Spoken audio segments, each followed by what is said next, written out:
live without our baby brother. Now, police in Murang'a have launched investigations into the murder of a 24-year-old prison warder attached to Murang'a GK prison, whose body was found decomposing in her rental house in Kiharu Estate.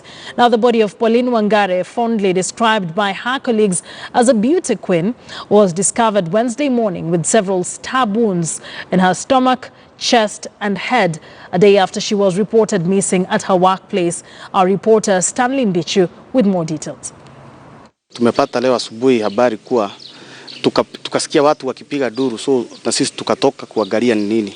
Kwenda huko tukapata ni amekatakatwa kutumia kisu, alikuwa na vidonda mingi, so alikuwa shed blood. Police investigating the murder of 24-year-old Pauline Wangare say the woman could have been killed on Monday night, adding that her failure to report on duty prompted the management of Murang'a GK prison to start looking for her, only for her body to be found Wednesday morning decomposing in her rental house in Kiharu Estate. Amedungwa sehemu mbili ambao ni kwa kifua na pande nyingine upande wa tumbo, lakini bado wale watu wa uchunguzi ambayo tunaita scene of crimes wanaangalia ndio tuweze kuchunguza mzuri, kwa sababu atungeweza kuinterfere na mwili mpaka tufanye uchunguzi mzuri. Mtu mwenye tunajua kwa sababu ni mtu akitoka kwa plot, hii plot haina watu wengi.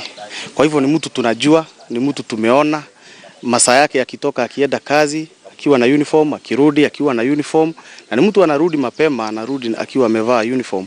So kama kuna hicho kitendo lazima kiwe kilifanyika usiku, kwa sababu mchana ni mtu tunajua anatoka asubuhi na anarudi jioni akiwa na uniform. Murang'a County Police Commander Josephat Kinywa says investigations are ongoing, but preliminary findings reveal that it could be a love affair gone sour. Pauline's mysterious death has happened barely a month since her colleague from Nakuru GK prison, warder Caroline Jipchirchir, was also found dead with post-mortem examination carried on her body, revealing that she was strangled to death. The authorities are now calling upon society, especially those in youthful relationships, to resolve emotive but domestic issues through mediation talks with family or the police, to avoid provocations that may result to assault of any nature, including loss of life.